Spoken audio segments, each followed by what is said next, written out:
Hello students, आज हम class 10th का ग्रामर का हिंदी का न्यू टॉपिक डिस्कस करने जा रहे हैं, जिसका शीर्षक है कहानी लेखन। सबसे पहले हम ये समझेंगे कि कहानी लेखन कैसे किया जाता है, कहानी का अर्थ क्या है। कहानी साहित्य की सबसे बड़ी अधिक लोकप्रिय विधा है। आपने बचपन में बहुत सी कहानियाँ सुनी होंगी और देखा होगा कि उसमें तरह तरह की कहानियाँ होती हैं, वो बहुत ही लोकप्रिय होती हैं।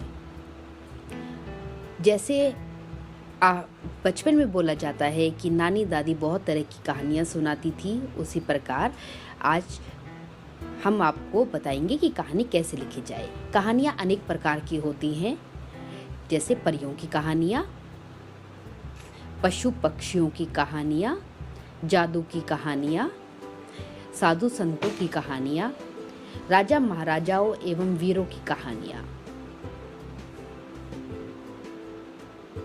कहानियाँ बच्चों या पढ़ने वालों को शिक्षा के लिए लिखी पढ़ी या सुनाई जाती है। जो भी कहानी लिखता है या पढ़ता है, कहानियाँ उसको किसी न किसी तरह से शिक्षा मीन्स मोरल ज्ञान देती हैं जीवन में हमें इन कहानियों से मिली हुई सीख को अपने जीवन पर अप्लाई करना चाहिए। कहानी के अंग, कहानी के 4 अंग होते हैं। नंबर 1 कथा वस्तु, नंबर 2 पात्र या चरित्र, नंबर 3 उद्देश्य, नंबर 4 कथोपकथन। आइए अभी इन्हें समझते हैं। नंबर 1 कथा वस्तु। कथा वस्तु क्या होती है? कहानी की कथा वस्तु जीवन से जुड़ी या कल्पना पर आधारित हो सकती है। इसका मतलब है कि कहानी किसी भी तरह से लिखी जा सकती है। दूसरा, कहानी के पात्र या चरित्र कौन होते हैं? कहानी के पात्र देवी देवता, भूत प्रेत, परियां, राजा रानी या कोई साधारण आदमी भी हो सकता है। हम किसी विषय पर भी कहानी लिख सकते हैं। उद्देश्य, कहानी का उद्देश्य पढ़ने वालों को शिक्षा देना है। उद्देश्य का अर्थ है कोई भी मॉरल वैल्यू, अतः कहानी में उसका उद्देश्य अर्थात शिक्षा अवश्य होनी चाहिए। अर्थात कहानी हमेशा कुछ ना कुछ शिक्षा जरूर देती है। कथोपकथन, कथोपकथन का अर्थ है पात्रों की बातचीत। कहानी का कथोपकथन प्रभावी होना चाहिए कि उसका प्रभाव जीवन पर दिखाई देना चाहिए। कहानी लेखन में याद रखने योग्य बातें क्या क्या हैं, आइए अब हम इन्हें समझते हैं।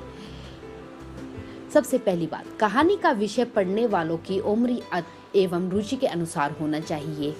कहानी बच्चों या बड़ों के लिए जो लिखी गई है उसी अनुरूप होनी चाहिए। दूसरा, कहानी इतनी बड़ी न हो कि पढ़ने वाला या सुनने वाले का मन उचट जाए, उसको बहुत ही बोरिंग लगने लगे। तीसरा, सबसे पहले कहानी का विषय अच्छी तरह से समझ ले और एक स्पष्ट रूपरेखा बना ले।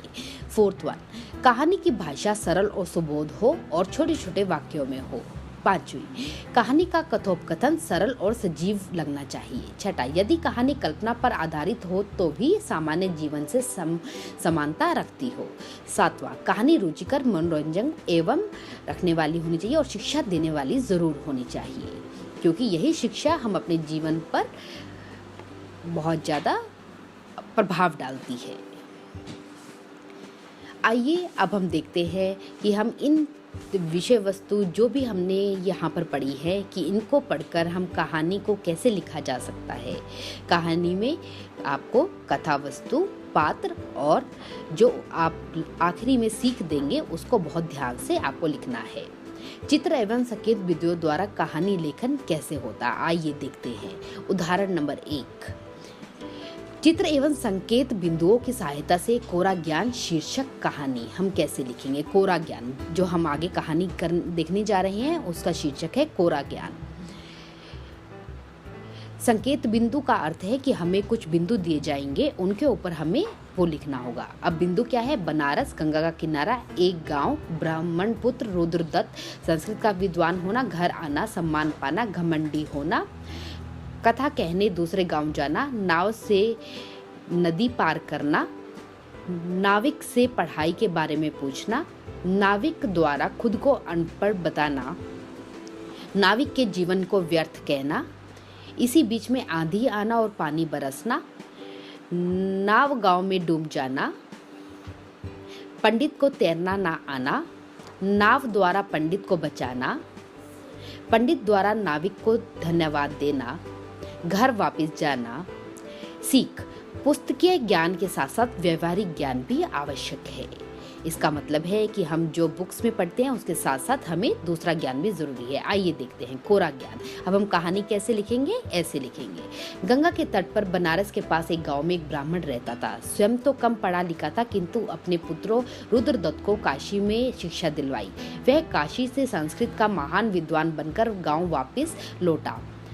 सब स्थानों पर उसका यश फैल गया। अपनी प्रशंसा सुनकर उसको अपने ज्ञान का बड़ा अभिमान हो गया।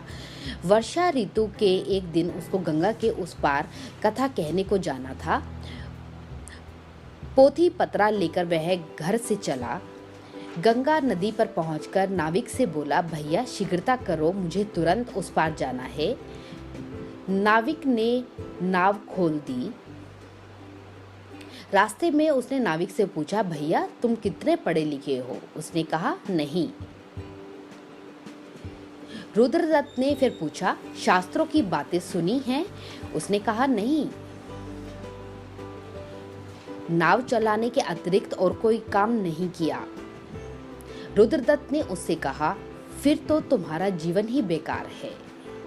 रुद्रदत्त नाविक से बात कर ही रहा था कि आंधी आ गई और पानी बरसने लगा। नाविक ने कहा, पंडित जी, नाव का कोई भरोसा नहीं है, आपको तैरना आता है ना? पंडित जी ने कहा, नहीं, मुझे तैरना नहीं आता। इतने में जोर की आंधी आई और नाव पलट गई। पंडित जी डूबने लगे। नाविक ने नाव पतवार छोड़ दिया।